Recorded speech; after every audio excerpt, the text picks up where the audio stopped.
Dios le bendiga a todas. Vamos a empezar a aprovechar un poquito el tiempo. Aquí está lloviendo muchísimo todavía. Es una vaguada que anda aquí en nuestro país. Mucha agua por todos los lados. Los servicios ahora también ahorita se caen porque por el agua.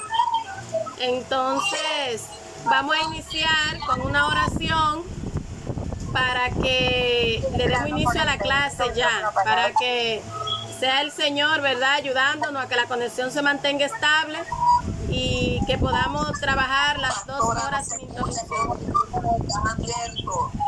No se escucha porque todos los micrófonos están abiertos. Bueno, Pastora Rubí, usted misma inicia ahí con una oración, por favor, y los demás apaguemos los micrófonos.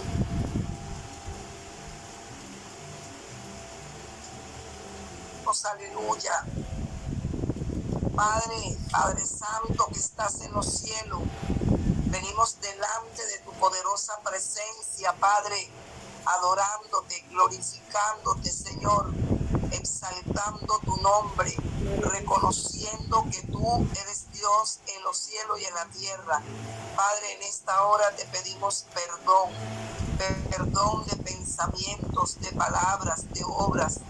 Padre, en esta hora invitamos la presencia del Espíritu Santo para que direccione a mi pastora y direccione a cada uno de los congregados por esta plataforma. Espíritu Santo, tú eres la persona más hermosa, más importante, que redarguyes, que convences, que nos dé entendimiento y sabiduría, que preparemos ahora nuestra mente, nuestro espíritu, alma y cuerpo, sobre todo nuestro corazón, para recibir tu palabra, para recibir ese conocimiento espiritual que necesitamos para ir por todo el mundo y predicar esta palabra a toda criatura, Señor.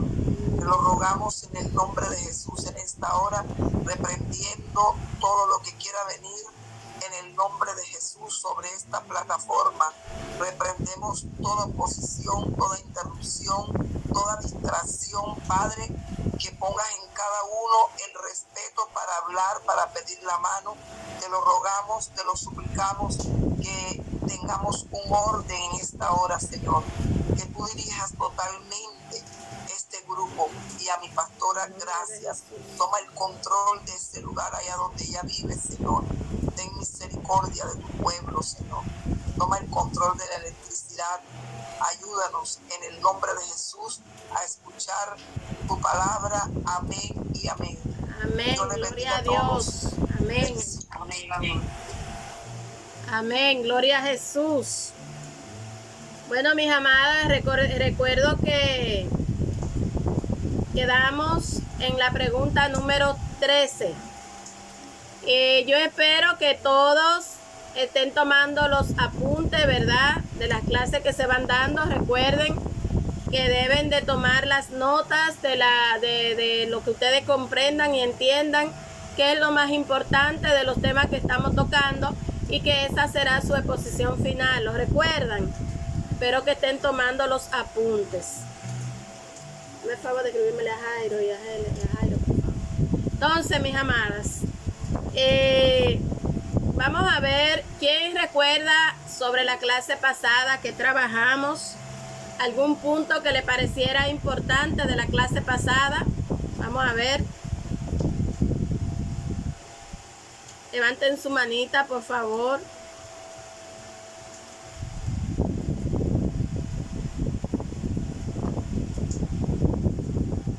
Vamos a ver.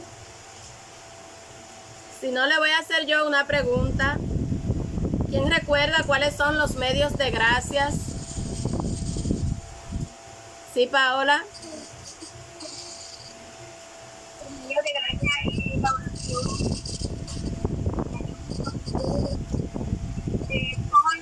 Nos comunica con el Señor. Todo con lo cual nos comunicarnos con Él. Amén. ¿Quién más? ¿Quién más recuerda sobre sí, Rubí? Que levantó. Pastora, yo aquí tengo el punto 9. Me puede copiar aquí algo. Y Bueno, recuerdo que la formación espiritual por el bien de los demás, en la lección número 1 estamos hablando de formados a la imagen de Cristo. Que usted dijo que ¿qué entienden ustedes que la formación espiritual es por el bien de los demás? Si tenemos una buena formación espiritual, podemos ayudar a los demás. Hay un párrafo que dice que estamos siendo formados a la imagen de Cristo por el bien de los demás en el cuerpo de Cristo y por el bien de los demás fuera del cuerpo de Cristo. Esto refleja la idea de que nuestro desarrollo espiritual y crecimiento en la semejanza con Cristo solo se benefician los miembros de la iglesia, o sea, nosotros. No somos formados espiritualmente solo para beneficiar a nuestros hermanos que están dentro de la iglesia, sino que también vamos a beneficiar al mundo en general. La iglesia como cuerpo de Cristo, mis hermanos, es el instrumento a través del cual se manifiesta el amor y la gracia de Dios. Este proceso de transformación nos lleva a vivir con propósito y a impactar positivamente la vida de la persona que nos rodea, tanto dentro como fuera de la iglesia. Hemos notado de que las personas impías, ¿verdad?, que están allá afuera esperando las mejores actitudes de los cristianos, y esta gente no lee la Biblia, sino que la Biblia que ellos leen es el testimonio de nosotros. Y si tropezamos en algún momento, ellos están ahí para señalar, ¿verdad? Como dice, que somos formados por el beneficio de la iglesia, pero también fuera de la iglesia. Muchas personas, hermanos, no se toman el tiempo para leer la Biblia, decía usted. Amén. Nos sacan un ratito para leer. Esta afirmación de que estamos siendo conformados a la imagen de Cristo por el bien de los demás y también para los de afuera, enfatiza la importancia de nuestro crecimiento espiritual para la iglesia y los demás. Nosotros somos conformados a la imagen de Cristo y debemos ser bendición para aquellos que no conocen a Cristo. Debemos ser la motivación para que ellos conozcan a Cristo por nuestro testimonio. Debemos reflejar a Cristo dentro de la iglesia y fuera de la iglesia. Leímos un párrafo en Lucas 17:10 que respalda lo que estamos hablando. Así también vosotros, cuando hayáis hecho todo lo que os ha sido ordenado, decid: siervos inútiles somos, pues lo que debíamos hacer hicimos. Lucas dice que somos siervos inútiles de Jesucristo. Es por eso que estamos siendo formados a la imagen de Cristo, no para trabajar dentro de la iglesia, sino también fuera de la iglesia. Aleluya, gloria a Dios. Y muchos que son cristianos menosprecian a los que no son de Cristo. Usted está llamado a trabajar en la viña del Señor, porque Jesús vino por lo que está enfermo, no por lo que está sano. La iglesia debe entender que es un hospital de pecadores. Los sanos no necesitan de médicos, son los enfermos. Y nosotros estamos llamados como siervos inútiles a obedecer al llamado que el Señor nos ha delegado. Y también dice Lucas que así también vosotros, como hayáis hecho todo lo que nos ha sido ordenado, y que es lo que nos ha sido ordenado a nosotros. La misión que como discípulos tenemos es ir por todas las naciones, por todo el mundo, y predicar esta palabra a toda criatura. Bueno, ahí le voy a dejar otro pedazo a los demás porque yo copié rápido. Amén, amén. Bueno, yo escribí un concepto un poquito más corto y diferente. Dice que la formación espiritual es un proceso continuo de aprendizaje y crecimiento espiritual, donde uno se acerca, se transforma en su imagen y se esfuerza por vivir una vida en Dios y ayudar a los demás. De la palabra que ese proceso es el aprendizaje, o sea, es estudiar, es prepararse tanto, digamos, tanto físicamente como en la búsqueda del Espíritu Santo. Cada día más nos ilumina y nos ayuda a buscar más de nuestro Señor Jesucristo. Amén, amén, amén. Gloria a Dios. Excelente, mis amados. Yo quisiera que alguien en 3 minutos, sí, Ingrid, ¿me iba a decir algo?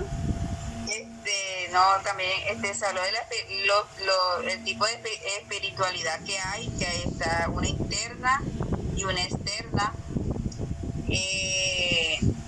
También que todos los que están en la iglesia no es que son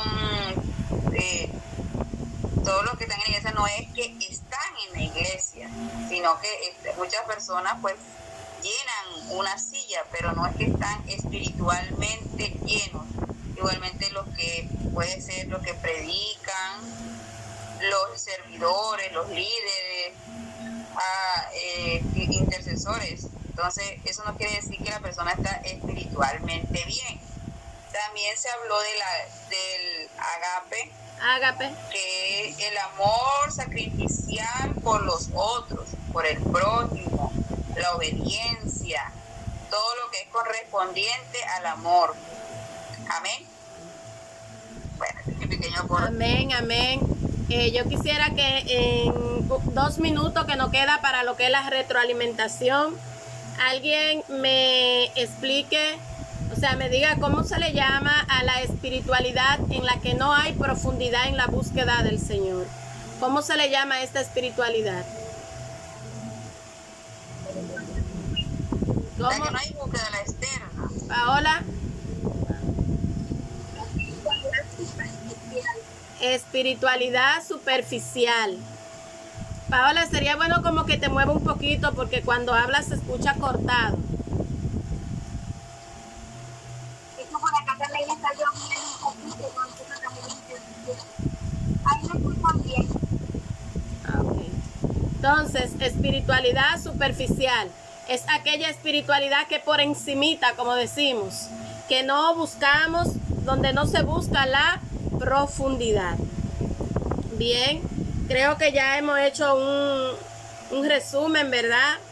Es bueno que vayan y cada día le den una repasadita, ¿verdad? A lo que hemos trabajado. ¿Me podría alguien decir en 1 minuto por qué la formación espiritual ocurre a través de la contemplación de Jesús? ¿Por qué a través de yo contemplar a Jesús ocurre lo que es la formación espiritual? ¿Por qué?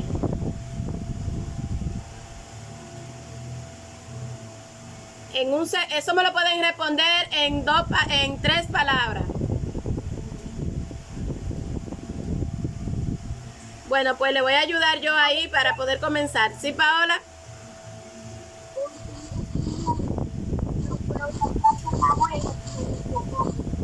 Si nosotros hacemos el centro de nuestra vida y nos enfocamos en él, vamos a armar una atmósfera espiritual, lo cual No se escucha, pastora. Hermana, porque no se desconecta y otra vez se conecta porque no se le entiende lo que habla. Yo diría porque es de nuestra imagen. Sí. Pero Paola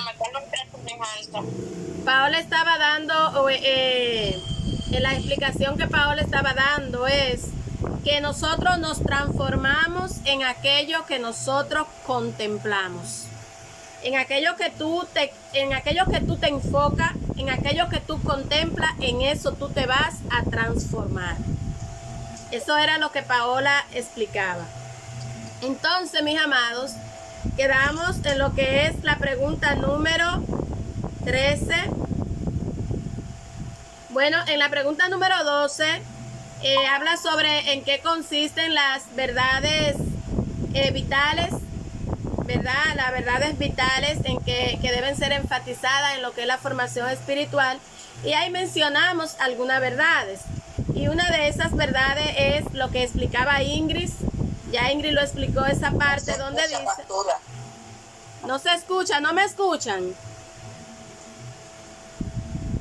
Ok, entonces... Yo le escucho, pastora, yo escucho. Ok, entonces...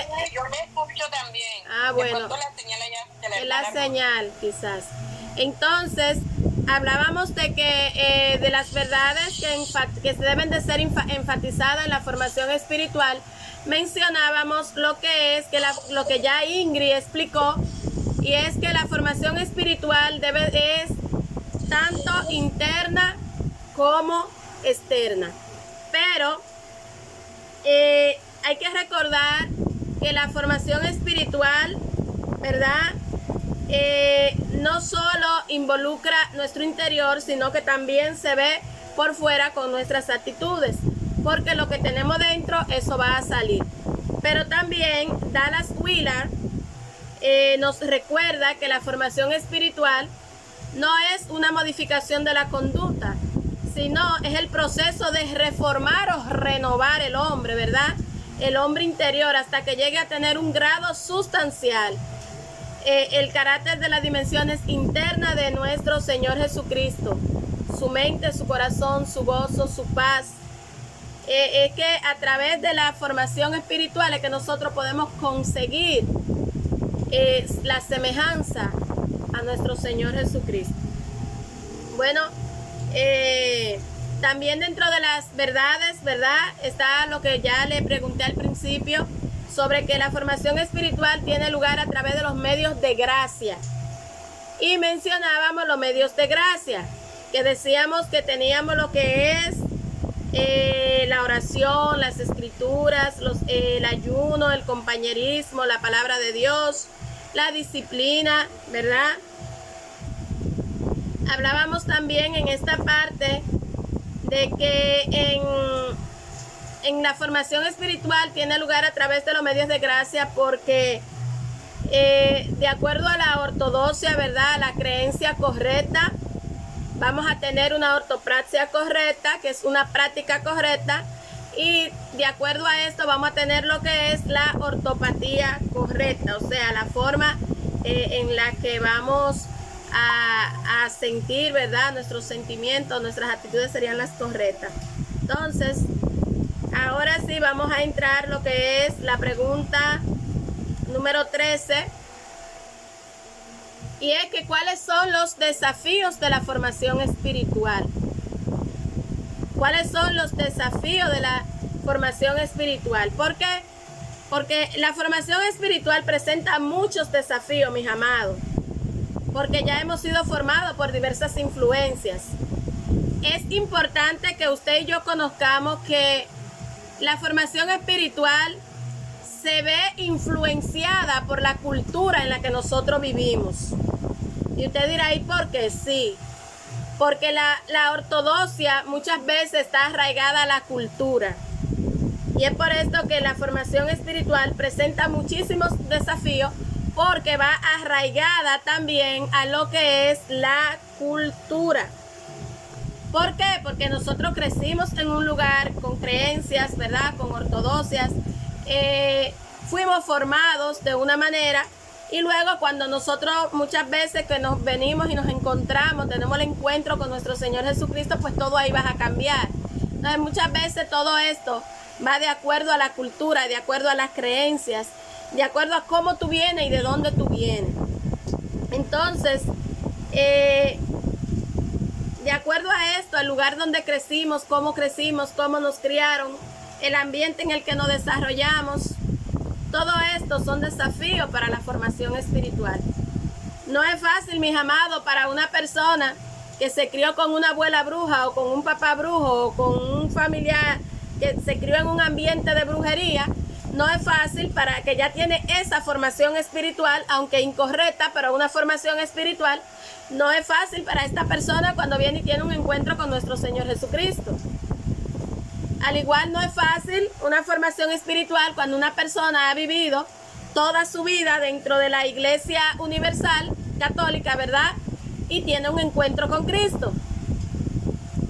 No es fácil, o sea, todo esto son desafíos, porque no todo el mundo tiene el privilegio de que nació y creció en el Evangelio. Muchos de nosotros venimos de la Iglesia Universal. Yo levanto la mano y digo que vengo de ahí, porque no toda la vida he sido cristiana evangélica. Entonces, todo esto son desafíos. Dentro de lo que es nosotros, mis amados, también nosotros tenemos que saber que nosotros vivimos en un mundo quebrantado, ¿verdad? Un mundo donde traemos experiencia, un mundo de donde hemos muchas veces sido lastimados, de donde muchas veces venimos con heridas sin vendar, sin sanar, y todo esto influye también en lo que es la formación espiritual. Pero hay diferentes desafíos de la formación espiritual. ¿Podrían mencionarme un desafío de formación espiritual?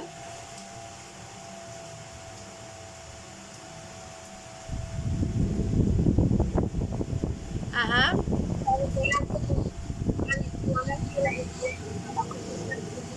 esté, los sentimientos nuestros. Ya hablo de la cultura, cómo nos comunicamos o nos comportamos. Bien. Esos son desafíos. La Biblia, mis amados, nos presenta... Sí, Luz. Digo, la tradición de la iglesia, hay muchas iglesias que no son iguales a los diferentes concilios. Uno tiene una forma digamos, de disciplina, otras tienen otra y así sucesivamente. Exacto, eso también. Las experiencias de la vida también.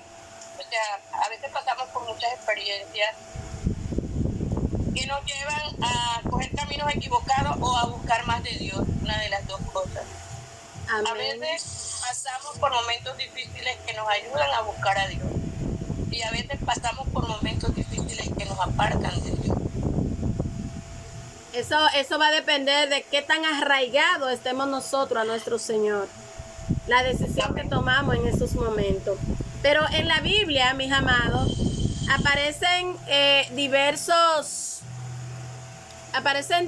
ejemplos de lo que es la formación espiritual, de lo que es el desafío de la formación espiritual.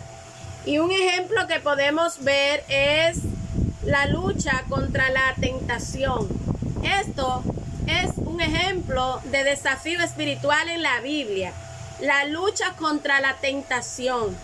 ¿Y quién fue quien tuvo en la Biblia?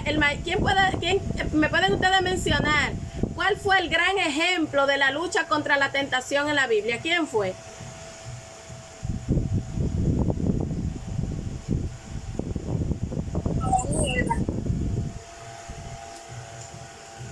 ¿Quién? Nuestro Señor Jesucristo, mis amados. Nuestro Señor Jesucristo. Los demás fueron tentados, pero la más grande, porque la tuvo con el mismo Satanás, Dios los reprenda, fue Jesucristo. Fue Jesucristo. Ese fue el desafío de la lucha contra la tentación más grande que hay en la Biblia. La lucha que tuvo nuestro Señor Jesucristo, la tentación de Satanás allá en el desierto. También podemos ver en la Biblia la lucha contra otro desafío. Luz, apaga el micrófono, por favor, para que puedan escuchar. Otro desafío es la perseverancia en la fe. Ese es un desafío. La perseverancia en la fe.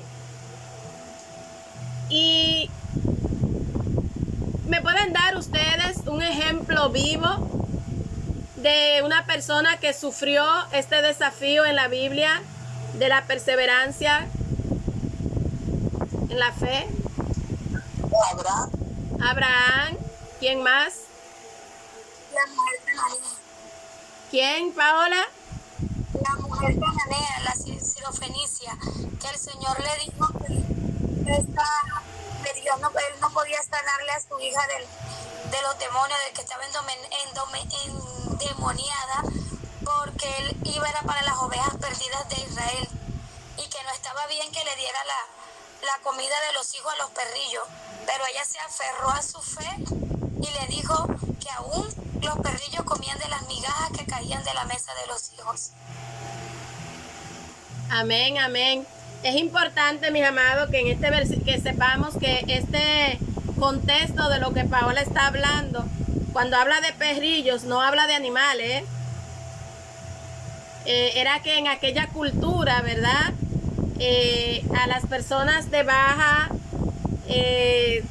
vamos a decir, de baja clase, tenían esta manera de llamarle perros o perrillos. Esa palabra de perro la vamos a encontrar en varios versículos, ¿verdad? En la Biblia. Y es refiriéndose a una persona de inferior clase, ¿verdad? De clases inferiores. Personas como le llamaríamos nosotros hoy, marginales. Podemos ver a Mefibosé diciéndole ante David y llamándose perro muerto. Entonces, es que esta palabra, este término de perros que se utilizaban en la Biblia, no hablaba de perros literales. También vemos por ahí, no recuerdo el versículo bíblico, donde Pablo también habla de los perros. O sea, es que ese término perro lo utilizaban para referirse a esta persona de muy demasiado bajo nivel. Entonces, bien. Donde ella venía eran paganos y ellos no creían, o sea, en Jesucristo, sino que ellos tenían sus propios dioses. Y él lo compara de esta manera como perrillos, viendo como que ellos no eran creyentes de él y no, por eso ella no podía recibir ese milagro. Pero al ella aferrarse a esa palabra, a esa fe, ella le dice que aún las migajas de la mesa los perrillos se las comen. O sea, como queriéndole decir, yo agarro de lo poco que he escuchado, yo me aferro a esa fe de que tú puedes sanar a mi hija. Eso es amén. También vemos otro ejemplo de fe, y es en David. David enfrenta grandes desafíos de su fe, incluyendo la persecución de Saúl. Pero persevera en su fe en Dios. David fue perseguido, recuerden que David fue perseguido hasta por su propio hijo. Recuerdan que Absalón persiguió a David para matarlo, ¿verdad? Pues se quería quedar con el trono, mal aconsejado, ¿verdad? Entonces, ahí también podemos ver a David cómo enfrentaba a cada momento, ¿verdad? Grandes desafíos en contra de su fe. Pero ¿qué pasaba con David? Que David sabía humillarse ante el Señor. Una pregunta, ¿quién fue para ustedes, quién le falló más a Jehová? ¿David o Saúl? Vamos a ver, ¿quién ustedes creen que le falló más a Jehová? ¿David o Saúl? Vamos a ver. Paola dice que Saúl. Vamos a ver, vamos, opinen. ¿Quién ustedes creen que falló más? ¿Quién? Yo pienso que David. El Lumarina piensa que David. ¿Quién más? David no falló más, sino que él se arrepintió y pidió perdón.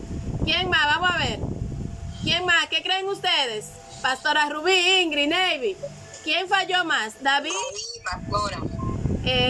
Ingrid dice que David. Navy. David. Pastora Rubí, ¿quién falló más? Yo también digo que David, pastora. David falló bastante. Amén. David, señores, pecó y falló más que Saúl. ¿Por qué?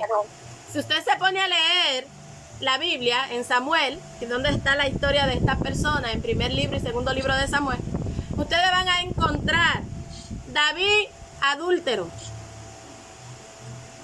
David asesino,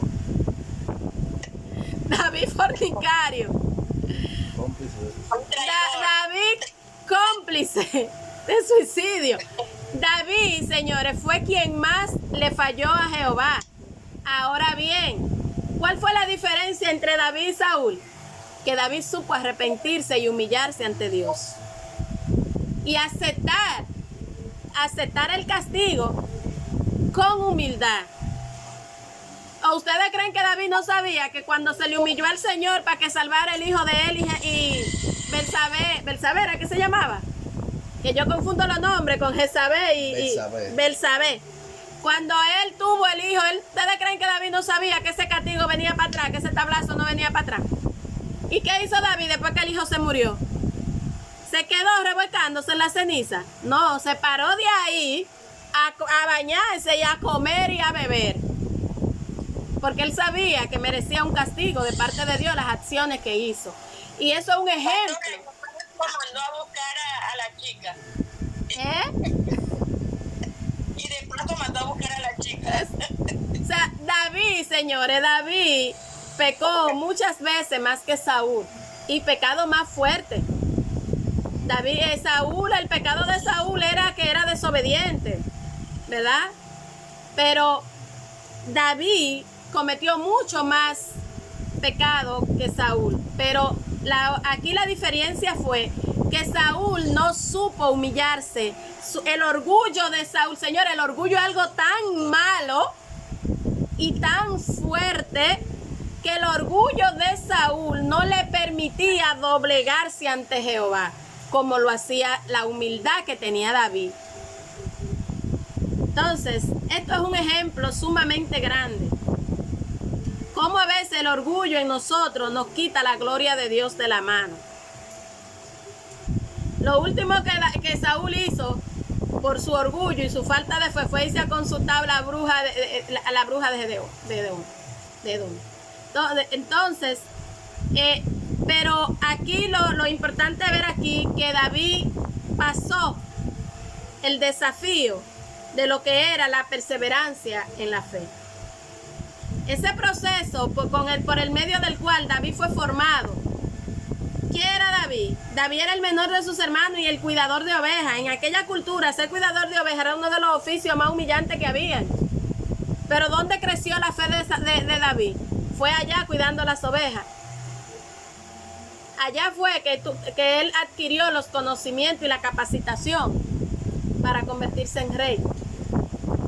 Entonces, otro desafío de la formación espiritual, mis amados, es la búsqueda de la sabiduría.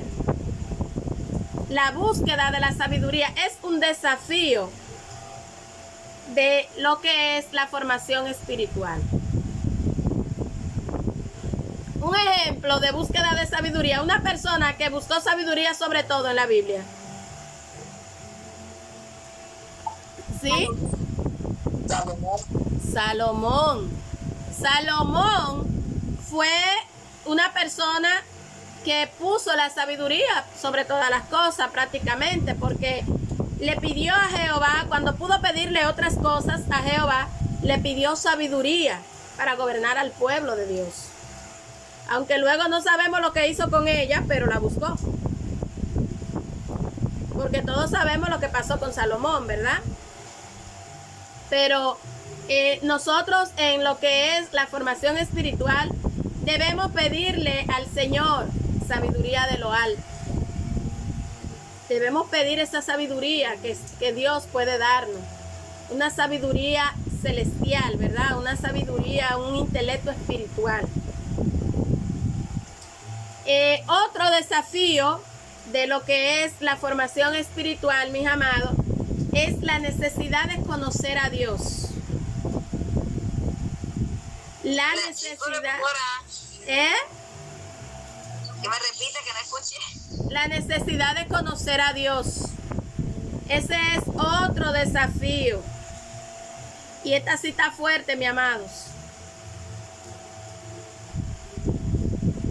¿Creen ustedes que todo el mundo quiere conocer a Dios y está dispuesto a pagar el precio de conocer a Dios? Vamos a ver, ¿qué opinan? Navy, te oigo muy callada. Sí, pero de pagar el precio quizás. Bueno. Todo el mundo está tampoco hay muchas personas que uno les habla de la palabra y son ateos, dicen que no creen en Dios, que quien dijo esto. Pero písale un dedo para que tú veas cómo llaman a Dios de una vez. Sí, porque si uno se marcha con de lo primero que dice, ¡ay, Dios mío! Señores, todo el mundo quiere conocerlo, lo que no quieren es pagarle el precio por conocerlo. Es que a través de qué se conoce Dios, se conoce a través de los procesos. La manera de tú conocer a Dios es a través de los procesos. ¿Por qué?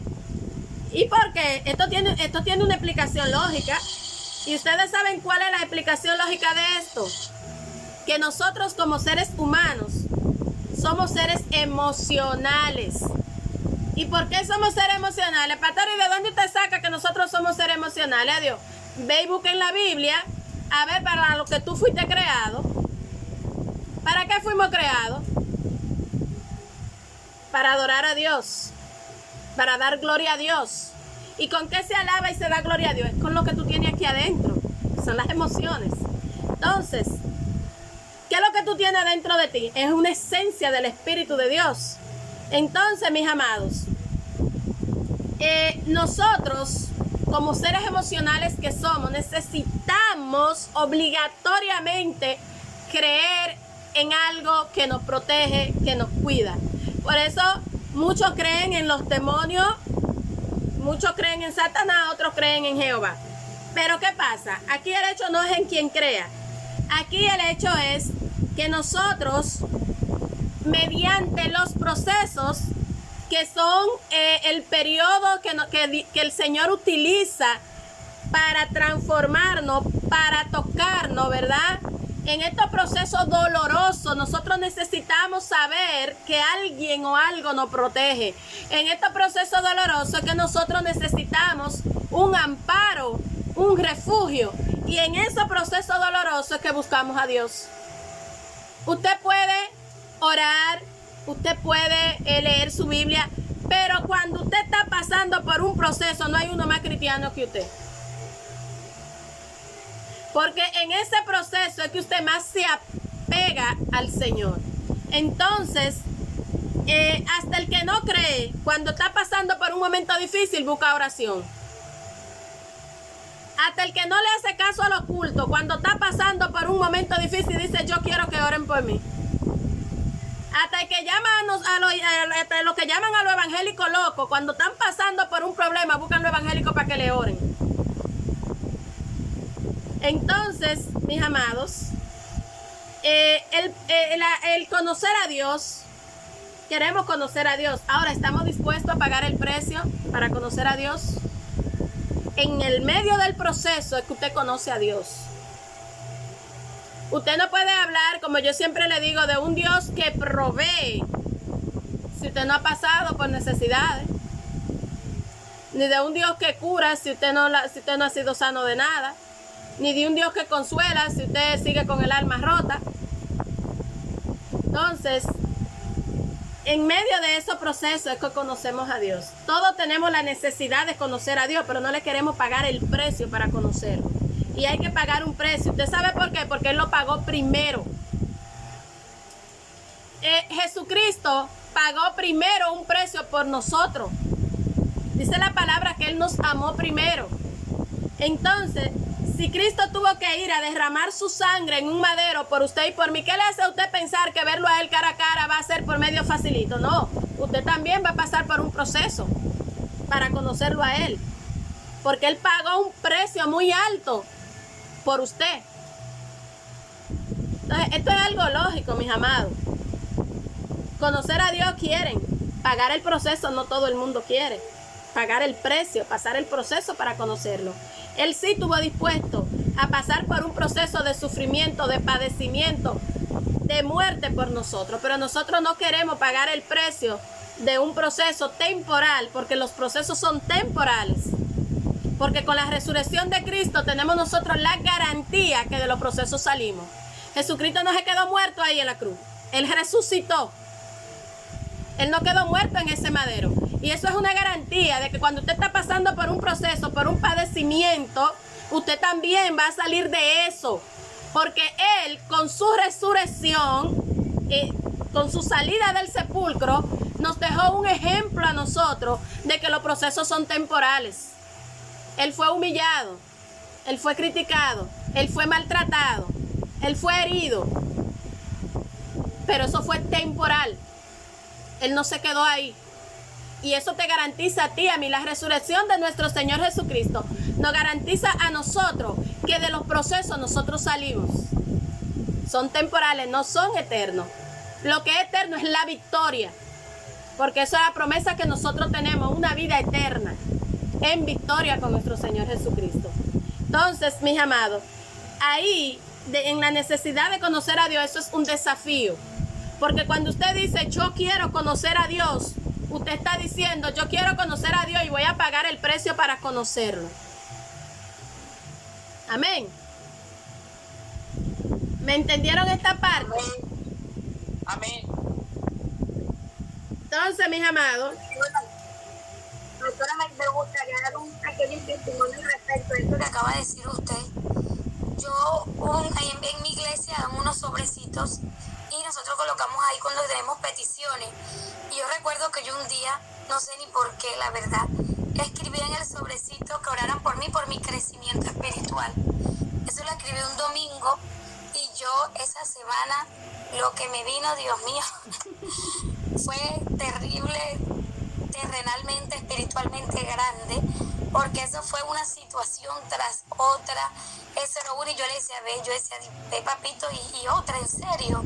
Y salía de una y venía otra, pero literal me pasó como dice Oseas 2:14. Él me atrajo, me llevó al desierto, pero le habló a mi corazón. Y le agradezco por haberme llevado al desierto, porque si no, hoy no estuviese aquí ni estuviese compartiendo con ustedes estas hermosas lecciones que estamos aquí aprendiendo juntos para crecer juntos y formarnos juntos. amén, amén, gloria a Dios. Paola, ese testimonio tuyo es un testimonio que casi, yo sé que casi todos te hemos tenido que pasar por esa situación, que a veces tú dices, pero ¿y en qué fue que me metí? Pero el Señor te dice, tranquila que yo estoy aquí y te estoy respaldando. Soporta un poquito más. El cristiano, la persona que busca a Dios de corazón lo encuentra. El que busca a Dios de corazón lo encuentra. El que busca un encuentro genuino con nuestro Señor, el Señor no se lo niega. Él no rechaza un corazón contrito y humillado. Amén. Y ese pasaje de que Paola mencionó, un pasaje muy hermoso, que dice que llevaría a la mujer, a la novia al desierto y que allá lo va a enamorar. Allá en el desierto lo voy a enamorar. Hay Biblias que literalmente dicen eso, allá lo voy a enamorar, allá la voy a enamorar. Ese es un pasaje hermoso y profundo, ya en un momento lo vamos a discutir, porque es muy lindo. Entonces, mis amados, otro desafío de la formación espiritual es la lucha contra la carne. ¿Quién no ha pasado por ese desafío? No está vivo. La lucha contra la carne, mis amados, ay santo. Es que nosotros como creyentes, mis amados, en el proceso de la formación espiritual tenemos que pelear contra la carne.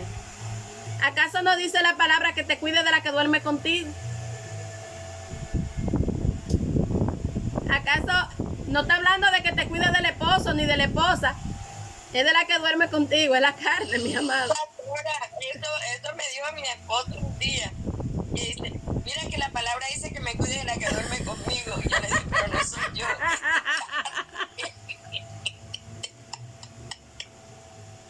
¿Cómo así? Yo, tú carne, no soy yo. ¿En serio, tu marido?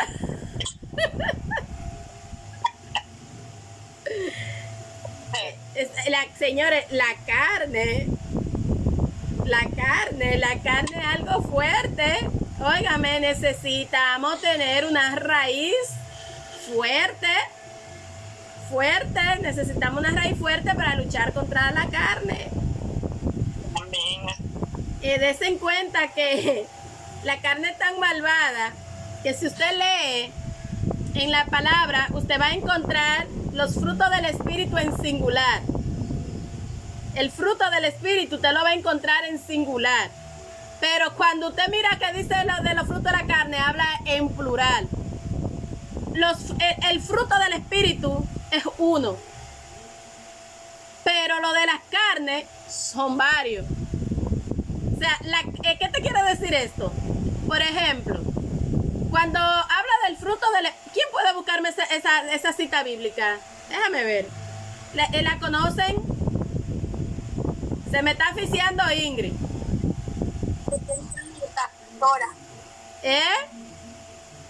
¿La tiene? Gálatas. Ajá. El Espíritu se recibe por la fe, Paula. Ciertamente, saltó contra el gobierno de la esclavitud, alegoría de las obras de la carne y el fruto del Espíritu Santo. Gálatas 5:16. Lean el nombre del Padre, del Hijo y del Espíritu Santo. Digo pues, andad en el Espíritu y no satisfagáis los deseos de la carne, porque el deseo de la carne es contra el Espíritu y el Espíritu contra la carne, y estos se ponen entre sí para que no hagáis lo que quisieres. Vamos a ver dónde está que dice más el fruto de verdad aquí. Pero si sois guiados por el Espíritu, no estáis bajo la ley y mandamientos. Son las obras de la carne, son adulterio, fornicación. Paola, lo que quiero que me especifique es el artículo que usa. Él o las. Sí, manifiestas son las obras de la carne. Gálatas 5:19. Las obras de la carne. Las obras de la carne. Ahí está, ¿en qué? En plural. 19, y en el 5:22 dice más el fruto del Espíritu. Entonces, ¿cómo podemos interpretar eso? Miren, esto es algo profundo. Pero vamos a ver un poquito. Cuando te dice el fruto del Espíritu, él, aunque te menciona diferentes nombres, ¿verdad? ¿Cuáles son, Paola, esos nombres que te menciona? El Espíritu. Sí. Del Espíritu, amor, gozo, paz, paciencia, benignidad, bondad, fe, mansedumbre, templanza. ¿Qué me está diciendo aquí? Que no hay fe si no hay mansedumbre, ¿verdad? No hay amor si no hay fe. No hay templanza si no hay amor. O sea, estos, aunque usted ve que menciona diferentes nombres, pero usan un artículo que llamamos en gramática, lo llamamos artículo, en la gramática española, usan un artículo en singular. Lo que cuando a usted le mencionan algo en singular, lo que le está diciendo es que es uno. Cuando es en singular, ¿qué es? Uno solo. Es uno. Entonces, aunque le menciona distintos nombres, le está diciendo que es uno. ¿Por qué? Porque están entrelazados. No hay uno sin el otro. No hay uno sin el otro. Mas, sin embargo, las obras de la carne son tan dañinas que la presentan en plural, porque cualquiera de esas obras lo daña a usted. También así es. En plural, las obras de la carne aparecen en plural. El fruto del Espíritu le aparece en singular, porque están todos estos nombres están entrelazados. No hay uno sin el otro, pero las obras de la carne son dañinas, mis amados. Entonces, ¿qué es lo que te quiere decir esto? que el cristiano no puede ser cristiano en una área. Bueno, yo reflejo a Cristo porque soy amorosa, pero no tengo paciencia para lidiar con la gente. Yo reflejo a Cristo, sí, porque yo tengo fe, yo creo en Cristo, pero no amo al prójimo. No, yo soy cristiana porque yo soy piadosa, yo soy misericordiosa, pero soy iracunda. O sea, cuando me habla del fruto del Espíritu, me está diciendo que si tú tienes el Espíritu contigo, tú tienes fe, tú eres una persona humilde, tú tienes mansedumbre, tú tienes templanza, tú tienes amor por los demás, porque esto es el fruto que da a tener el Espíritu Santo contigo. Cuando te habla del fruto del Espíritu, te está hablando del resultado de tener el Espíritu dentro de ti. Esas son las actitudes. Esto es el resultado de ser salvo, mis amados. ¿Por qué? En Santiago, no sé si ustedes han notado, hay gente que dicen, yo no creo en eso de la Biblia porque los apóstoles ellos mismos entre ellos se contradicen. Hay gente que dice eso cuando no ha estudiado la Biblia a profundidad. Por ejemplo, yo he escuchado este ejemplo, que es muy común escucharlo por ahí. No, porque Pablo dice que la fe es por gracia, que la salvación es por gracia. La salvación es por gracia, ¿verdad? Y Santiago dice que por obra. Pero ¿qué pasa? Aquí no hay contradicción entre Pablo y Santiago. ¿Por qué? Porque cuando uno habla de la gracia y otro habla de las obras, esto es algo profundo, pero es algo con sentido. Por ejemplo, ¿qué es la fe, verdad? La salvación se obtiene por medio de la fe, pero no por medio de una fe vacía. Porque cuando usted tiene a Cristo en su corazón, se va a ver el fruto del Espíritu Santo, lo que te va a llevar a las obras. Porque, ¿qué son las obras? Son el resultado de la salvación. Son el resultado de esa fe. Por eso es que Santiago dice, la fe sin obra es muerta. ¿Por qué? Porque si tú eres salvo, pero en ti no ha nacido el fruto del Espíritu Santo, que es quien te va a llevar a hacer las obras, ¿dónde está tu salvación? ¿Dónde está tu fe? Dime, Luz. Quería decir algo al respecto.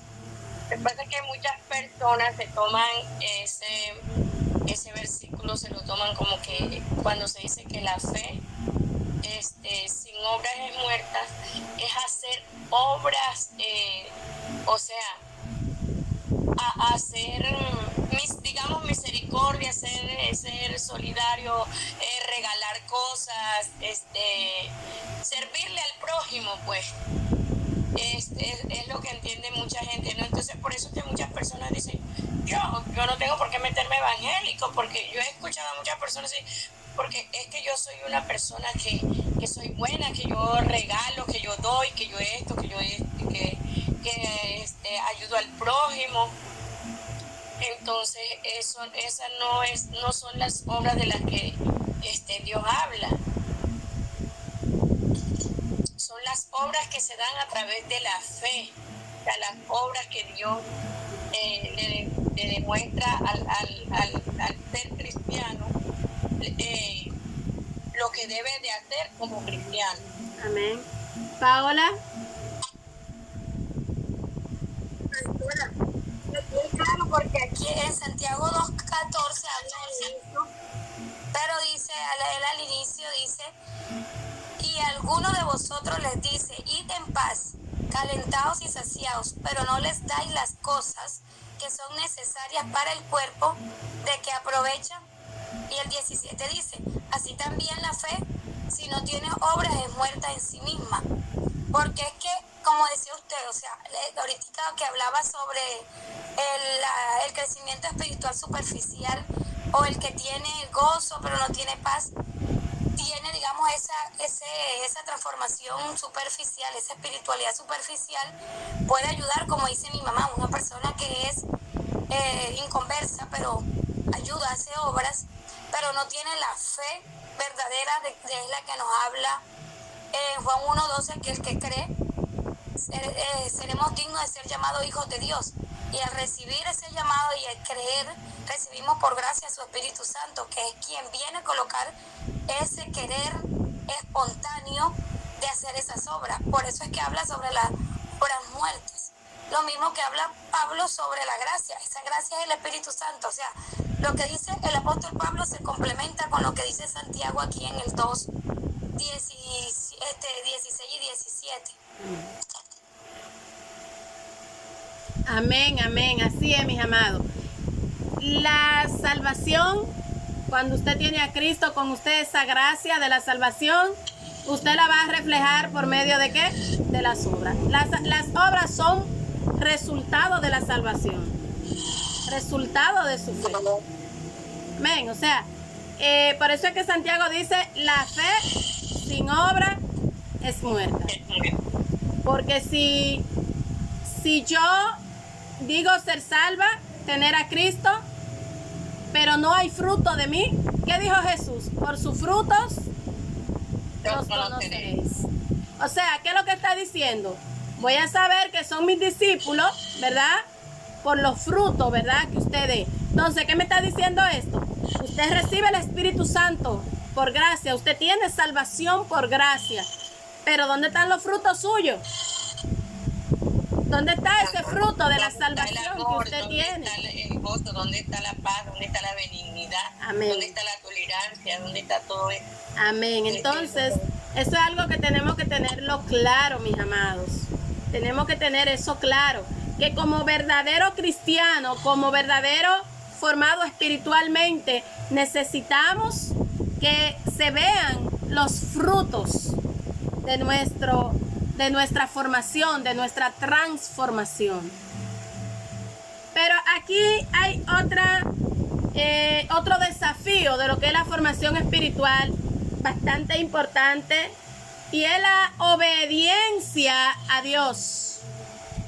Amén. La obediencia a Dios, la obediencia a las leyes y mandamientos de Dios. ¿Cómo, mis amados? Como se ven en algunos ejemplos de algunos patriarcas de la Biblia. Hay un ejemplo de obediencia. Hay dos ejemplos de obediencia en la Biblia que son de suma importancia y que se destacan. Hay dos ejemplos. ¿Quién me puede mencionar uno de esos ejemplos? Abraham cuando iba a degollar a Isaac, ¿verdad? Ese es un ejemplo de obediencia. Vamos a ver. ¿Quién? Noé, cuando empezó a fabricar un arca sin haber llovido nunca. Señores, tenéis fe y ser obediente. ¿Qué más? Pero ¿cuál fue el ejemplo más? Yo diría que el mismo Jesús, porque es el más grande. El mismo Jesús, porque mira todo lo que Dios le mandó a hacer a la tierra y hasta entregar su vida, entregar su cuerpo, ser masacrado para ser obediente, se requiere. Imagínate quién va a dar su vida por nosotros. Ninguno de nosotros lo haríamos. Jamás. La vida por una persona, por otra. Bueno, al menos por los hijos, porque los hijos son los hijos, y yo digo, bueno, la verdad que Dios nunca me ponga en un término de esto, porque yo daría mi vida por mis hijas. Gloria a Dios. Mis amados, pero aquí hay un desafío que es fuerte en la formación espiritual, pero muy fuerte, y creo que este es el más grande que hay, y es la falta de conocimiento. La falta de conocimiento, mis amados. Este es uno de los desafíos. Ve acá, ¿qué se me hizo Rubí que yo no la he vuelto a escuchar más? Rubí, ¿y se durmió? Estoy, doctora, pero estoy aquí cuidando a mi papá que está imperativo. Pero bueno. Estoy escuchando. Ok. Mi papá está aquí. Ya. Vamos a ver, la falta de conocimiento, señores. Este es uno de los desafíos más grandes que hay en la formación espiritual. ¿Por qué? Porque la falta de conocimiento, mis amados, puede obstaculizar el crecimiento espiritual. Por medio de la ignorancia, usted se estanca espiritualmente. Lamentablemente, el caso. Por la falta de conocimiento, a usted le pueden llevar a una doctrina falsa. Por la falta de conocimiento, a usted lo pueden llevar al legalismo, que lo vamos a ver más adelante, el legalismo. Por la falta de conocimiento, mis amados, a usted lo pueden esclavizar sin saber que usted es esclavo. Y usted mismo le pone candado a la cadena y se enreda en ella. Entonces, la falta de conocimiento es uno de los desafíos espirituales más grandes que hay. Porque, ¿qué decíamos? ¿A qué te lleva una mala ortodoxia? ¿A qué te puede llevar? ¿A qué te lleva una mala ortodoxia?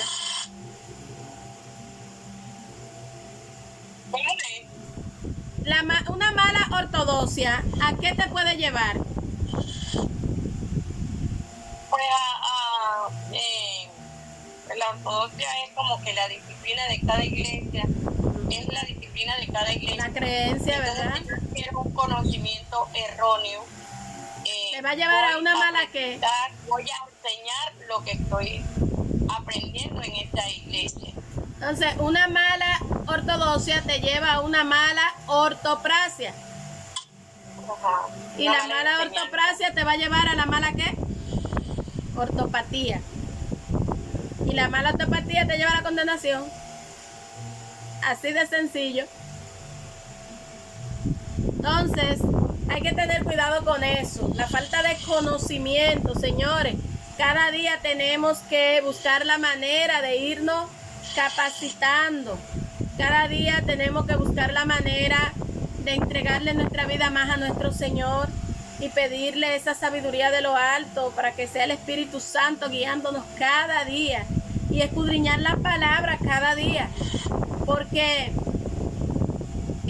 necesitamos ayuda de personas que nos enseñen, y tenemos ejemplos bíblicos de que necesitamos maestros, ¿verdad? De que necesitamos ayuda.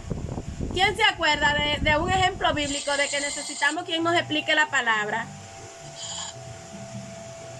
¿Quién se acuerda de uno? ¿Cómo? Que no le entiendo bien.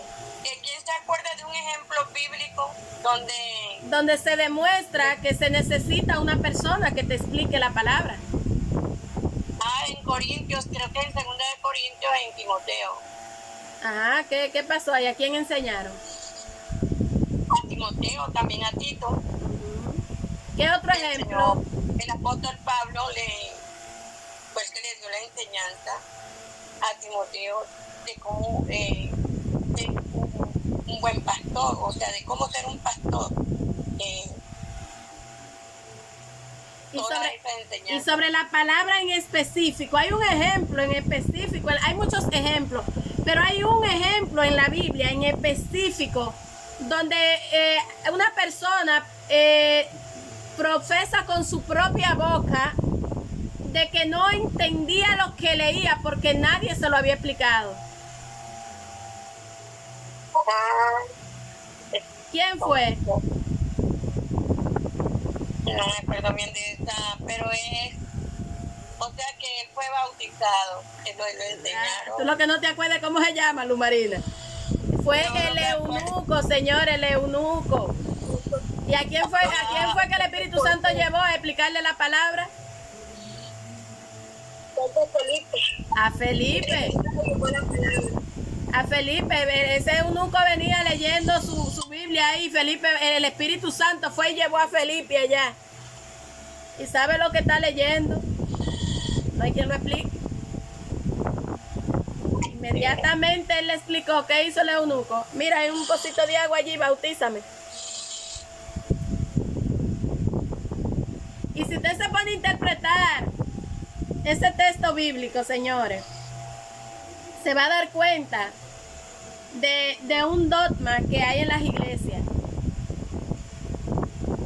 Y es que en las iglesias, no voy a decir que eso sea malo, ¿verdad? Porque hay muchos dogmas de hombres en la iglesia que son para el bien del pueblo de Dios.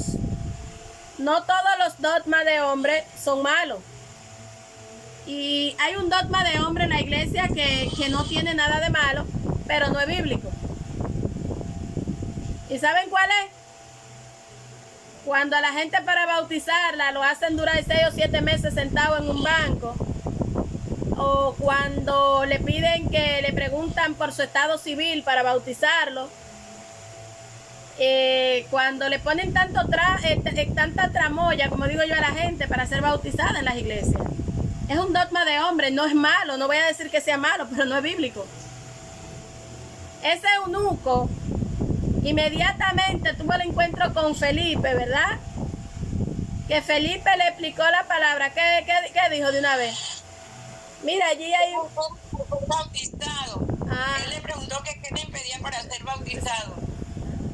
No tengo aquí el versículo para explicarlo bien, pero sí me acuerdo porque, yo lo leí.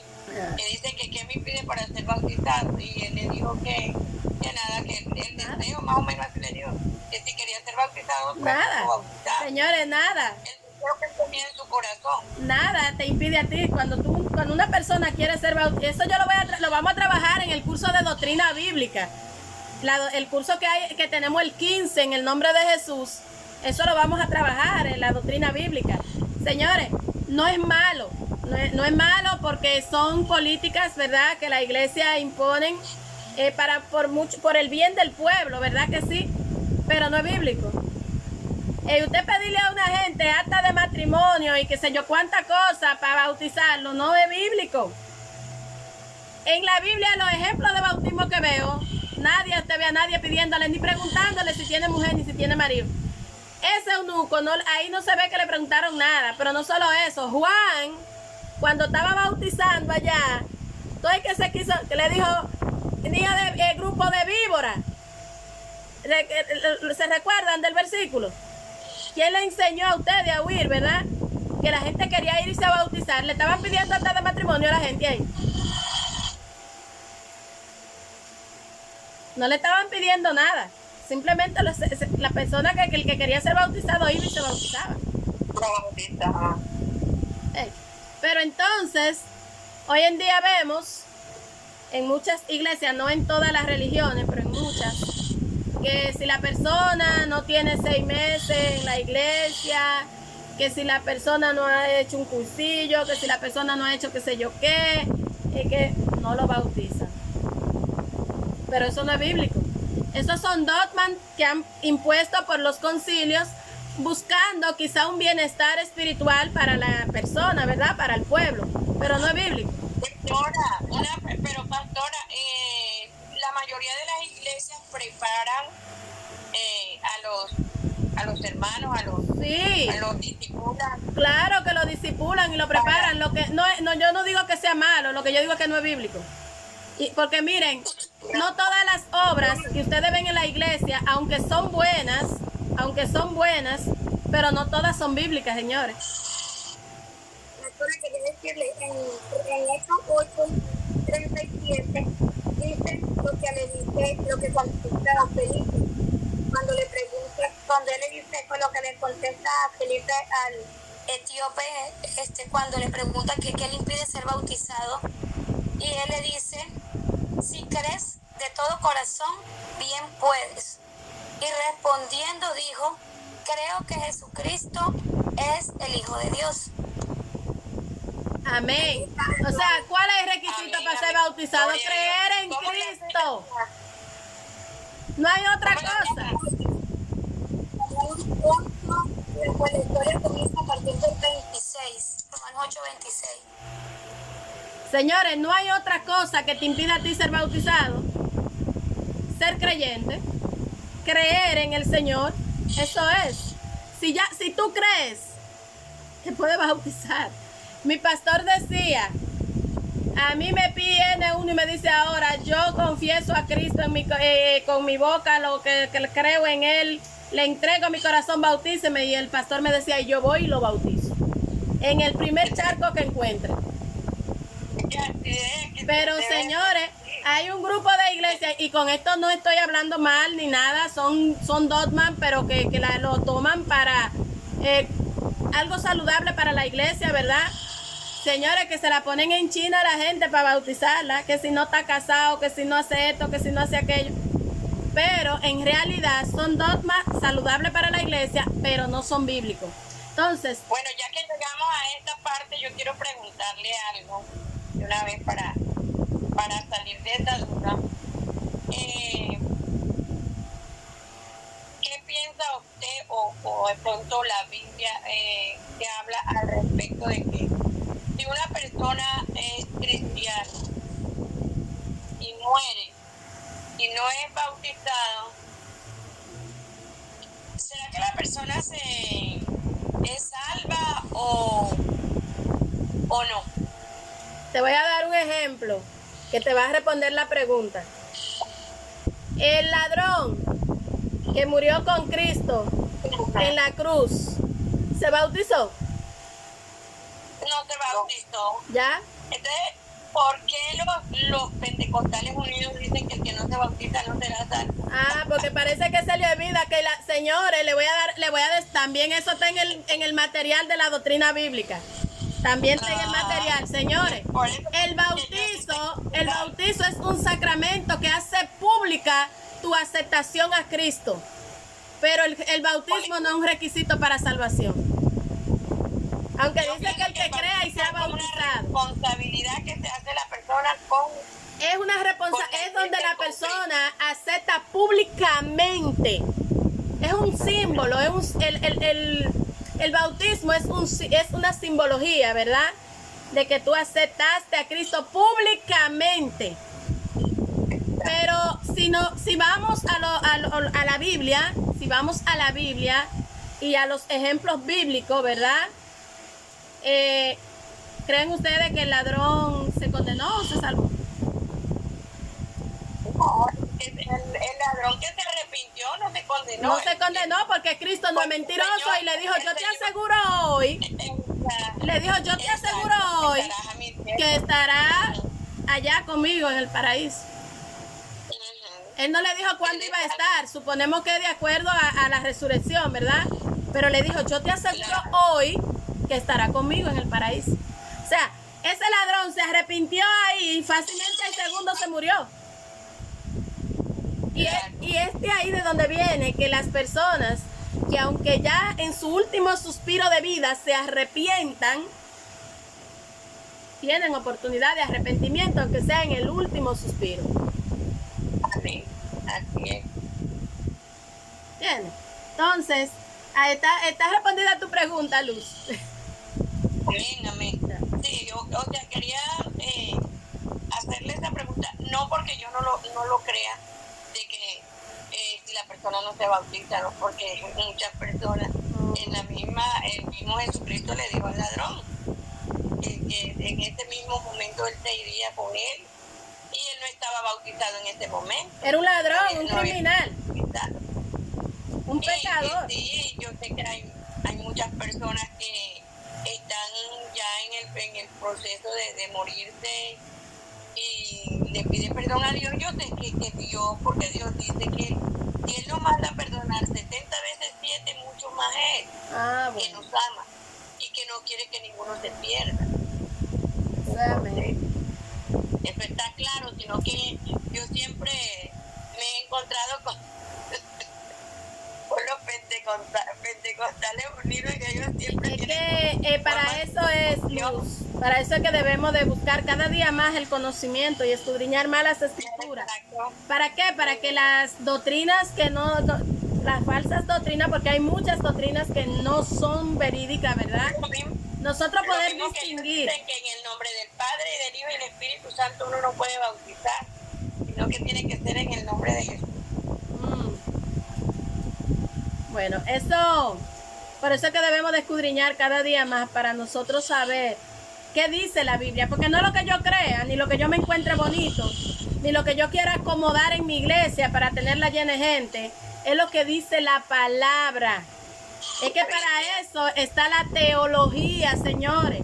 ¿Qué es la teología? El estudio de la revelación de la palabra de Dios. Para eso es la teología, para que usted escudriñe a profundidad lo que es la palabra de Dios. ¿Para qué? Para que la falsa enseñanza a usted no lo confundan. ¿Ven?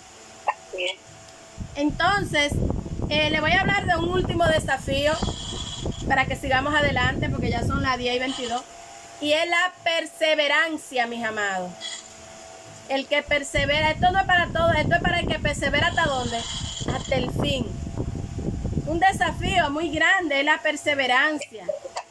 La perseverancia es crucial para la fe espiritual, para el crecimiento espiritual.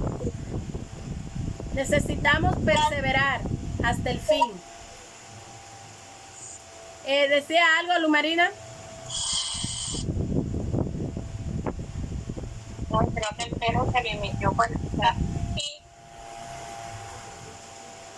Entonces, la perseverancia también es un desafío espiritual, porque nosotros necesitamos perseverar hasta el fin. En resumen, mis amados, en conclusión, los desafíos de la formación espiritual en la Biblia son variados. Hay muchos desafíos, ¿verdad? Pero todos ellos apuntan a una misma necesidad, y es la necesidad del crecimiento espiritual a través de una relación y aplicación de las enseñanzas de Dios en nuestra vida cotidiana. Si no practicamos la ortopraxis en nuestra vida, pues lamentablemente los desafíos nos van a desviar del camino. Necesitamos tener una correcta creencia, una correcta ortodoxia, para que esto nos lleve a una correcta ortopraxia y esto nos lleve a una correcta ortopatía. Necesitamos tener la correcta creencia para poder llevarlo a la práctica correcta y esto dé un resultado correcto en nuestra vida, en nuestras actitudes, en nuestra manera, ¿verdad?, de vivir, en nuestro testimonio. Entonces, seguimos. ¿Cuáles son los obstáculos que debemos cuidarnos al procurar la formación espiritual?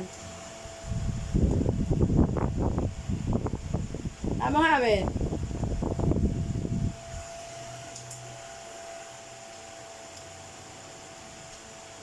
¿De cuáles obstáculos debo cuidarme al practicar la formación, al procurar, ¿verdad?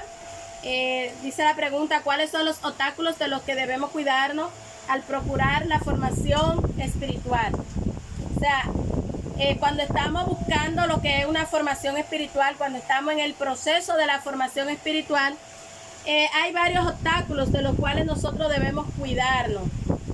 ¿Cuáles son estos obstáculos, mis amados?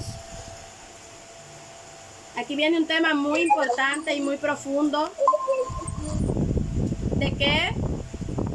El legalismo. El legalismo. Señores, este es un obstáculo sumamente importante que todo cristiano y todo pastor, todo líder debe conocer. Sobre todo los líderes, señores. Y todo creyente, para que debe de saber que existe lo que es el legalismo. Hay personas que no conocen el legalismo, que no saben que existe este término, ¿verdad? Y es un término de suma importancia, tanto para el líder como para el creyente. Este término de legalismo se refiere a una interpretación y aplicación rigurosa y a menudo literal de las leyes de Dios, pero que se separa de un contexto, ¿verdad? Del contexto original de de lo que es el amor y la redención. El legalismo implica lo que es un énfasis, ¿verdad?, excesivo de lo que es el cumplimiento de las leyes. Muchas veces y a costa de lo que es la justicia verdadera, del verdadero contexto, de la misericordia, del perdón. Y esto, ¿qué les lleva a ustedes? ¿Recuerdan ustedes de algún grupo legalista en la Biblia? ¿Conocen algún grupo legalista en la Biblia? Los fariseos. Los fariseos, mis amados. Los fariseos. ¿Creen ustedes que se acabaron los fariseos aquella vez o que aún hay?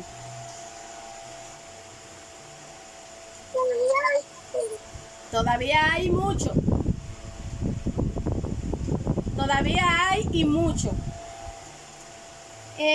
Señores, en la Biblia podemos ver el legalismo. Este es un tema que yo quiero que ustedes le presten mucha atención porque es un tema de bastante importancia para lo que es el crecimiento espiritual. O sea, para un correcto crecimiento espiritual.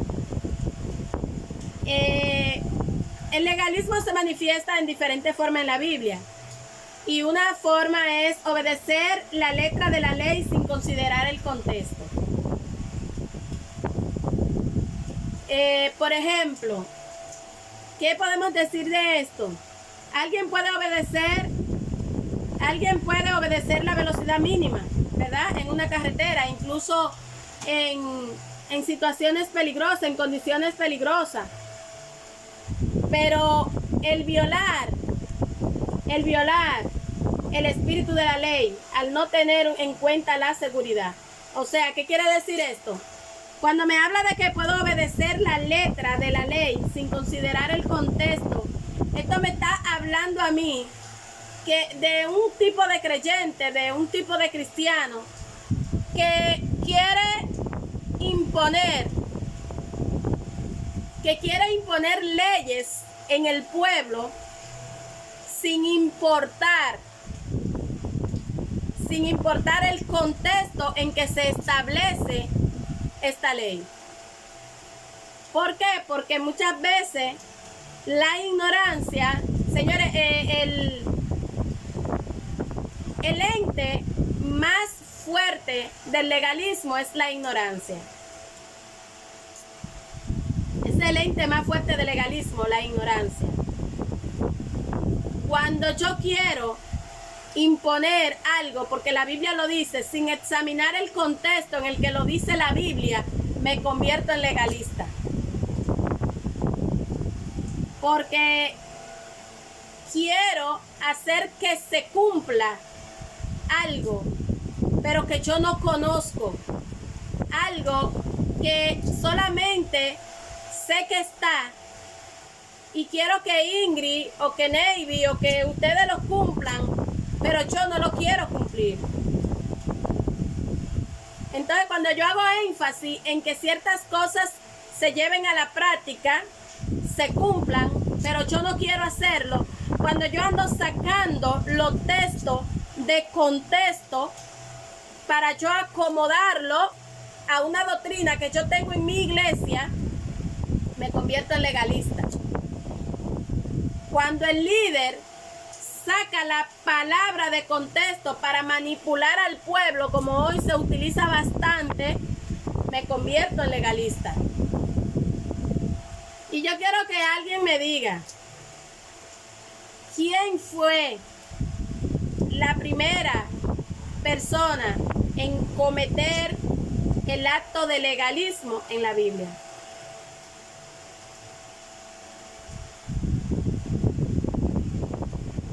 ¿Quién fue?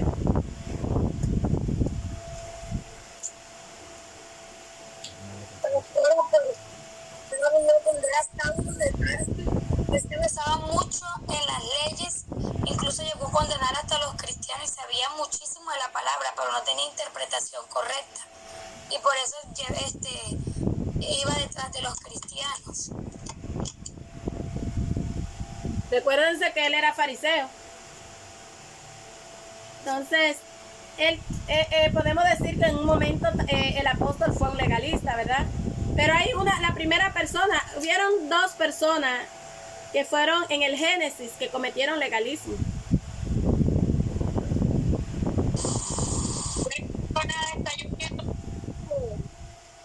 ¿Quién, Lumarina? En Curumaní está lloviendo con truenos. Ya casi estamos terminando. Vamos a terminar a discutir este pequeño tema del legalismo y vamos a dejarlo hasta ahí. Pero vamos a ver, denle en mente en el Génesis, ¿quién fue que cometió el primer acto de legalismo en el Génesis?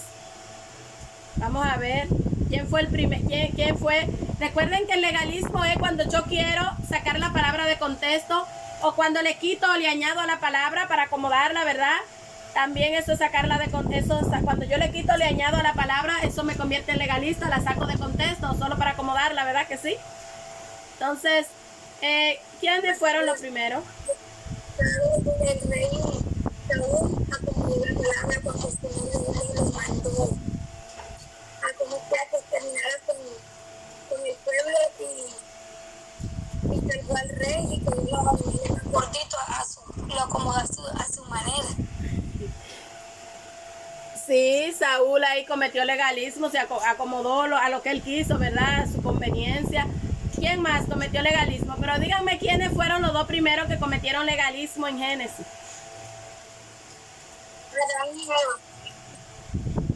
Para allá va, para allá. ¿Está por ahí? Ya estoy llegando. ¿Está llegando?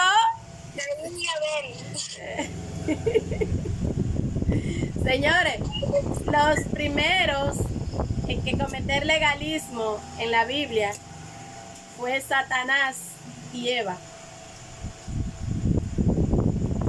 Satanás y Eva. Ahora díganme, ahora ya yo les dije quiénes fueron, ahora qué fue lo que hicieron.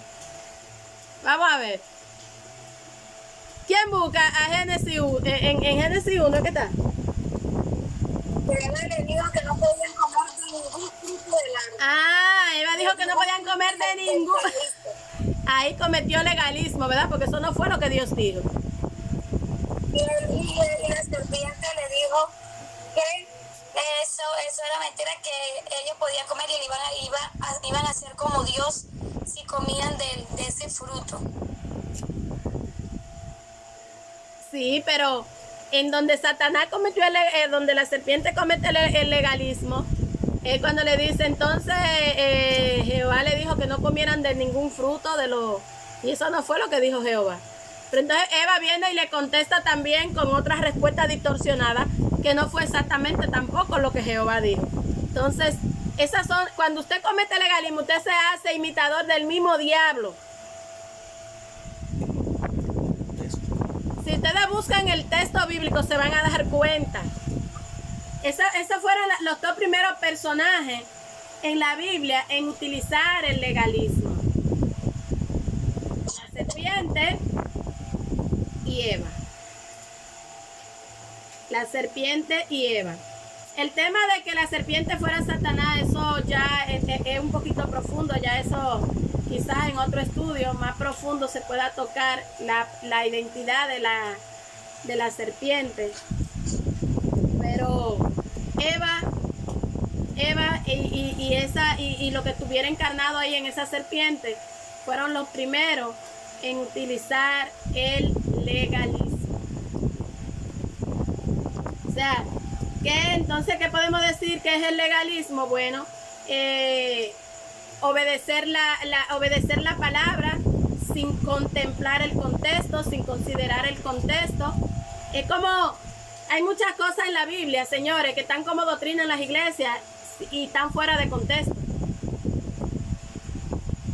Hay muchas cosas en las iglesias que la tienen como doctrina, pero porque están fuera de contexto. Por ejemplo, hay iglesias que no le permiten a sus miembros capacitarse ni estudiar, porque la letra mata y el espíritu vivifica. Pero eso está fuera de contexto.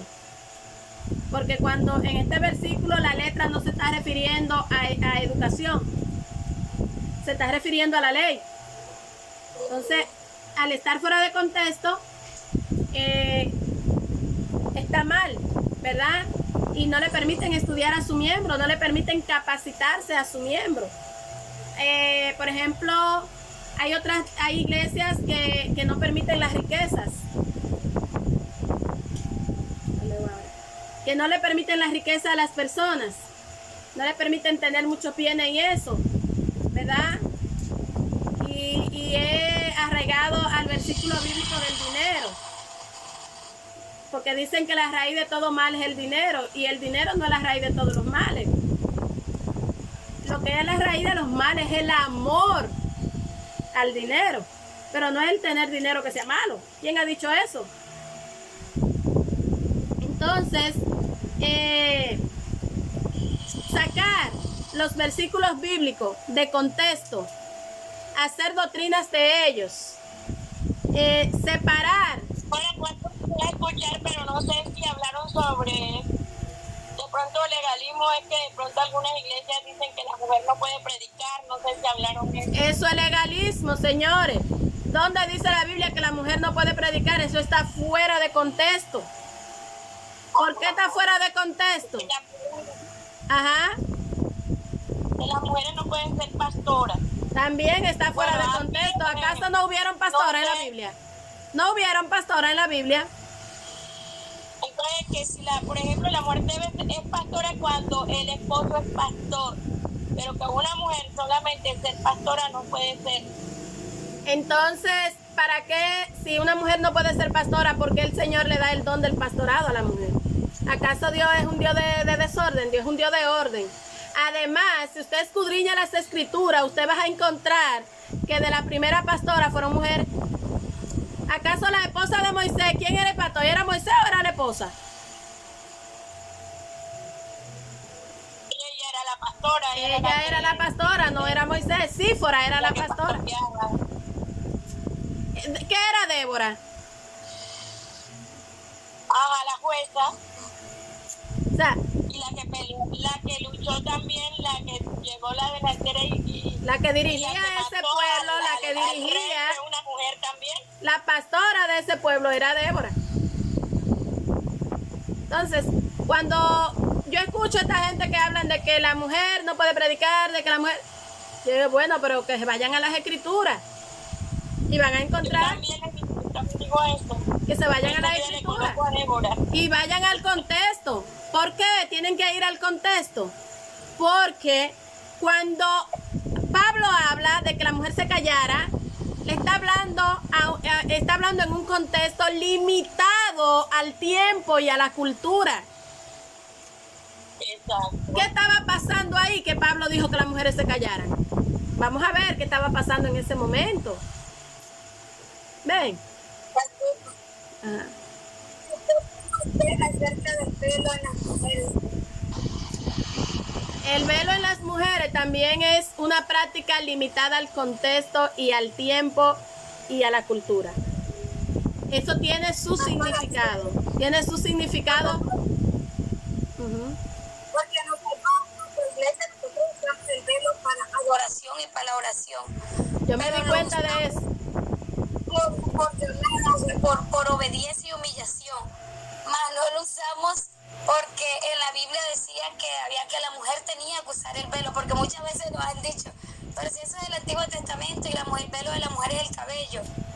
Pero lo hacemos por obediencia y lo hacemos como una señal de humillación, así como si usted va a adorar y está en su opción, si se arrodilla o no se arrodilla, nosotros usamos el velo en la opción, no es obligación en la iglesia. Si un día yo llego a adorar y dejé mi velo o no lo quiero usar, es opción. Si yo tengo el sentir de entrar en esa humillación, esa obediencia ante el Señor, de colocarme el velo.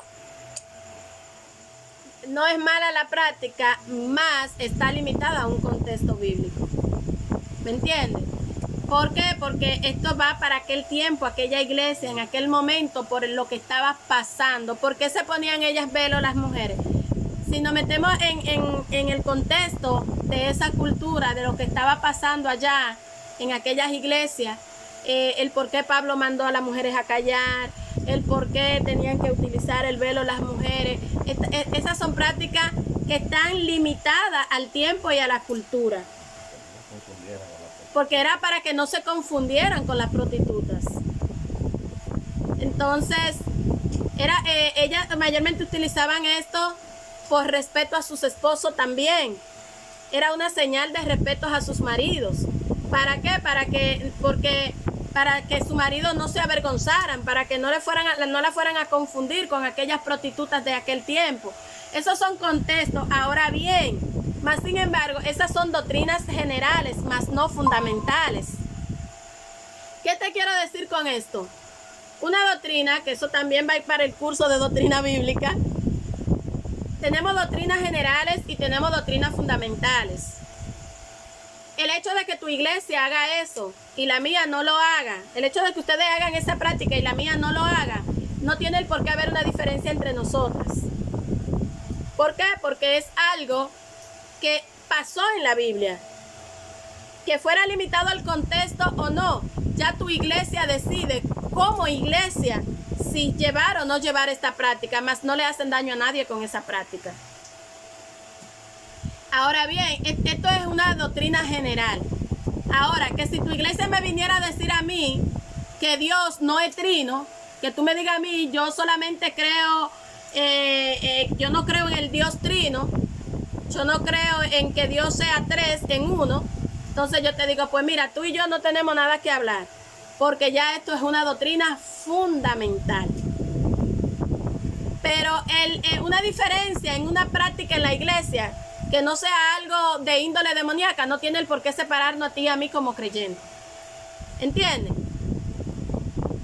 O sea, nosotros vamos a ver estas doctrinas, vamos a ver lo que son las doctrinas fundamentales y generales. Porque Pablo también habla de que no debemos de estar cerca de la verdad. ¿Han visto el versículo bíblico donde Pablo habla de que la gente, que no te juntes, o sea, con las personas que no creen en lo que tú crees, ¿verdad? Pero Pablo se está refiriendo a aquellas malas prácticas judaicas que hacían. Pero lo que son las doctrinas fundamentales, como por ejemplo, generales, como por ejemplo la iglesia que unas mujeres usan pantalones y la otra no tiene por qué dividirnos. No tiene el por qué dividirnos el que tú te maquilles y yo no me maquille. No tiene, esas son doctrinas generales que van de acuerdo a cada concilio, a cada consejo de cada iglesia. Amén. Pero el que ustedes se pongan el velo para hacer la oración tampoco tiene por qué dividirlo de ninguna iglesia. Ahora, ¿qué sí debe dividirnos? El que no creamos en el Dios Trino. Que tú no creas en el Padre, en el Hijo y en el Espíritu Santo, pues yo me divido. El que tú no creas en el nacimiento virginal de nuestro Señor Jesucristo, pues eso tiene que dividirnos, porque entonces tú estás dudando de lo que es el origen de nuestro Señor Jesús. El que tú me digas a mí que no cree en que Jesús murió y resucitó, pues entonces eso tiene que dividirnos, porque esas son doctrinas fundamentales. Pero las doctrinas generales no tienen el por qué dividir las iglesias. Ahora, que tú me digas a mí que yo tengo que rezarle a María, bueno, pues ya tú y yo no nos vamos a comer el pan juntas, porque yo no le voy a rezar a María. ¿Tú ves? Entonces, eso nosotros como creyentes, como líderes, tenemos que saber, ¿verdad? Lo que son las doctrinas generales y las doctrinas fundamentales. Hubo una persona del grupo que no sé si se incomodó conmigo por eso, porque tengo 2 o 3 días que no la veo en los cultos, que yo le dije que se separara de una persona. Yo le dije, mira, por favor, trata trata de alejarte un poquito de esa persona, porque veo en esa persona algunas prácticas que a ti no te van a beneficiar como nueva creyente, ¿verdad? No sé si no le gustó, pero es que una persona que es nuevo creyente, que está empezando a buscar del Señor y anda con una persona que cree más en el diablo, en la brujería, en los demonios, en los santos, en aquellas cosas, ¿verdad? no va a ser buena para ti, no va a ser saludable para ti, que esté empezando a buscar, de la palabra, ¿verdad? Si estoy buscando de Dios, todo tiene que cambiar a mi alrededor. Tengo que empezar a mirar diferente. No va a cambiar una persona que comience un nuevo creyente. Estamos hablando de un nuevo creyente, una persona que todavía no ha confesado a Cristo y anda juntándose con uno que anda de brujo en brujo. No se va a afincar a buscar de Cristo.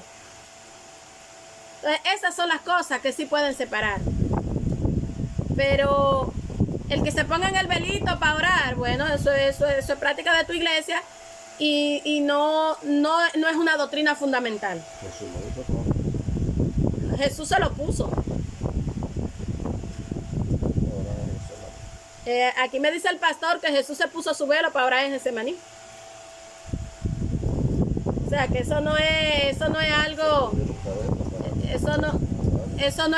que sea una práctica fundamental para nosotros. Está ya en el contexto, está limitada a un contexto bíblico, ¿verdad? Está limitada a un tiempo, a una cultura, a lo que estaba pasando en el momento, a una situación, pero no tiene el por qué ser un ente de división. Es una doctrina general, no es fundamental. Los entes de divisiones son las doctrinas fundamentales. Amén.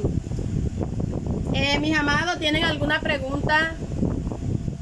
¿Algo que comentar sobre lo que hemos visto?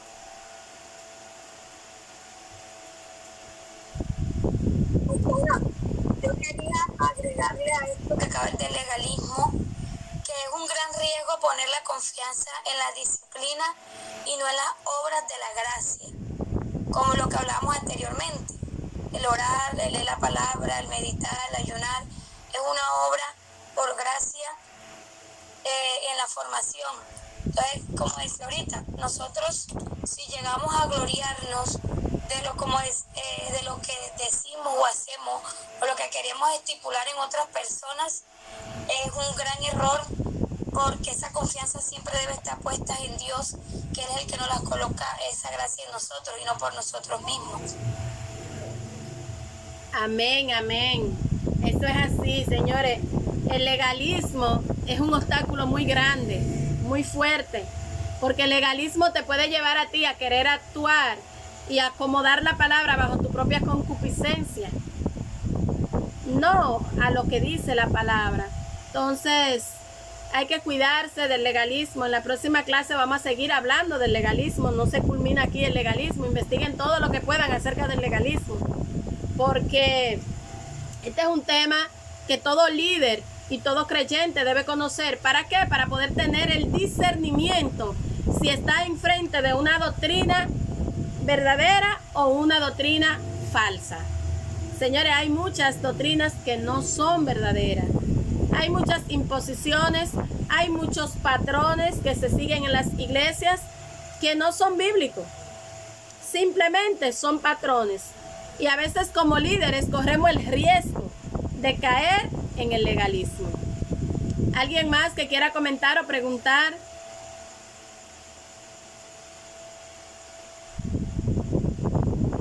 Vamos a ver.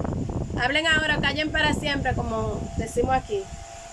Que ya aquí comenzó a llover también. Allá me dijo, no sé si fue Ingrid o Navy, que me dijo que ya empezó a llover para allá. Sí, está lloviendo durísimo, casi no se escucha. Bueno, pues nada, mis amados, tomen sus notas. Le voy a, ¿el video se pudo ver bien? ¿Se pudo ver el video que yo le envié a ustedes? Ajá, no escucho. Sí, la verdad no lo he visto, pastora, no podía decirle. Yo empecé a verlo, pero no lo terminé. Yo no lo he visto, hasta no me quedó tiempo. Bueno, sí lo voy a ver. El video está ahí, está en el grupo. Yo se lo envié, el video de la clase pasada, porque había personas que no estaban. Y este también se lo voy a enviar. Se toman su tiempecito. Es verdad que el video tiene casi 2 horas, porque es la clase entera que estamos grabando. Pero es bueno que se tomen su tiempo para que lo escuchen, ¿verdad? Para eso le puede ayudar a refrescar. Entonces recuerden de tomar las notas. Amén. Vamos a ver, vamos a escuchar a Lumarina despidiéndonos en oración, que se está durmiendo antes que se duerma.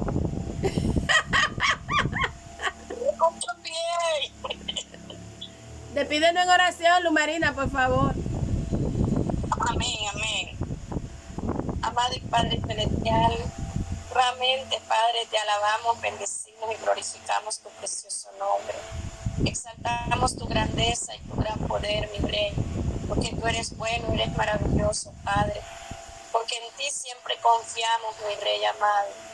En esta hora, Señor, te damos nuevamente las gracias porque nos has permitido estar reunidas en esta plataforma con la pastora Yunurka, Señor. Te pido que bendigas a cada hermana, Dios Todopoderoso, que se encuentra ahora mismo en la plataforma, sus familiares, Dios.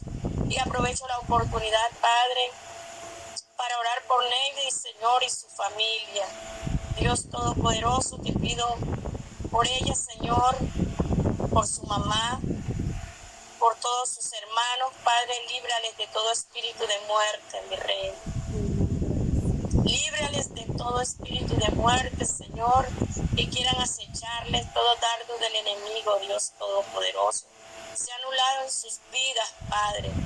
Guárdales, Dios, en el hueco de tus preciosas manos, Señor. Oh Dios, tú eres el dueño de nuestras vidas. Tú tienes las llaves, Jesús de Nazaret, Dios mío, del Hades y de la muerte. No las abras para ellos ni para ninguno de nosotros, Señor. Guárdanos en el hueco de tus preciosas manos. Llénanos de tu gran amor, de tu presencia, de tu paz y de tu gozo, Señor. Seas tú siempre, Dios Todopoderoso, rodeándonos con tus preciosas manos, enviando a tus santos ángeles alrededor nuestro. Guardarnos de todo peligro, de toda enfermedad, de toda epidemia y de todo virus, Padre. Sabemos que estamos viviendo tiempos peligrosos, pero tú dices en tu palabra, Señor, que tú a los tuyos los librarás de todo mal. Lo creemos, Padre amado celestial. Te creemos, Señor, porque tus profecías son grandes, son sí y son Dios Todopoderoso. Buenas, excelentes, Padre, porque tú estás con nosotros y nos los has dicho muchas veces, Padre. En tus manos encomendamos esta noche, encomendamos a nuestros familiares, Padre. También te pido, Señor Dios Todopoderoso, por Colombia, Señor. Mira las Fuerzas Armadas, Padre, guárdales en el hueco de tus preciosas manos, Padre. Oh Dios, que ese plan pistola caiga a tierra, Dios mío. Que no haya más muertes, Padre, porque ellos tienen sus hijos, tienen sus esposas y tienen sus madres. Glorifícate, Dios, y guarda, Dios mío, donde haya un soldado, un policía, Señor. Oh Dios Todopoderoso, guárdales en el hueco de tus preciosas manos. Guárdanos a todos, Padre. Te damos las gracias, Señor. Mira la vida de Iris y de su familia. Dios, también te pido que les fortalezcas, Señor. Gracias, Jesús. Amén y amén. Amén, gloria a Dios. Amén, amén. Amén, gloria a Dios. Mi amado, que duerman bien. Tuve un sueño anoche con Neidy. Gloria a Jesús. No muy agradable ese sueño, Neidy. Ora mucho por tu familia. ¿Sí? Amén. Vamos a orar, vamos a estar todos orando en el nombre de Jesús. Estabas con tu papá de la mano y tu papá es muerto. Y para mí el significado de soñar con muerto es muerte, es como que hay y con la mamá de Neidy también estaba la señora, la Iche, yo le digo Iche, y que estaba sentada en una silla